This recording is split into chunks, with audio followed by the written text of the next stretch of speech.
And if we take a look at the position, at first sight, things look very, very bad because we're down 2 bishops, a knight, as well as a pawn in the starting position of this puzzle. Not only that, black is also threatening to checkmate us in one move. So it's completely clear that all our moves here have to come with check, and the goal is, of course, to checkmate the enemy king.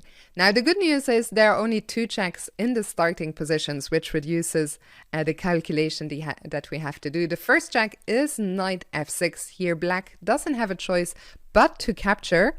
And the problem that we have now is that we have no good follow-up. We have a check along the g file, but black has a number of ways in which they can block. They can either block on g5 or they can block on g6, and there is no breaking through here. We are completely busted. We are going to get checkmated and we can resign. So knight f6, yes, it's a check, but we just don't have enough firepower here to get to the enemy king.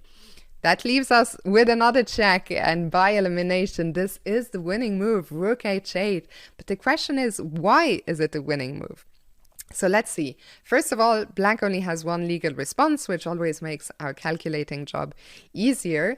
And now we have to be careful here. We don't have time for a move like rook h1 thinking, oh, I'm going to set up a mate threat along the h file. Remember, black always has this checkmate threat on their own with the bishop pinning the b pawn and the other bishop covering b1. Queen a3 is actually a very cute checkmate. So we have to continue with the checks. So we bring the rook to the g file. Now the king has nowhere it can go. And if black blocks the check, first, if black blocks with the knight, knight f6 is a checkmate. And the problem that black faces is if they block with the bishop, well, that doesn't stop the checkmate on f6 because the bishop cannot capture because of the pin along the g file, and the king has nowhere to go. So knight f6, a very beautiful checkmate.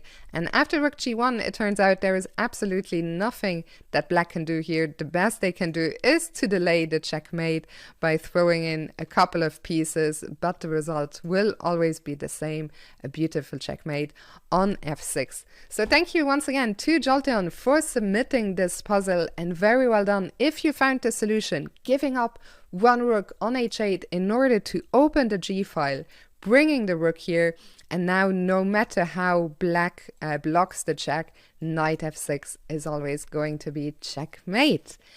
Well done. I think, did I already say that? If I already said it, well done again if you solved the puzzle.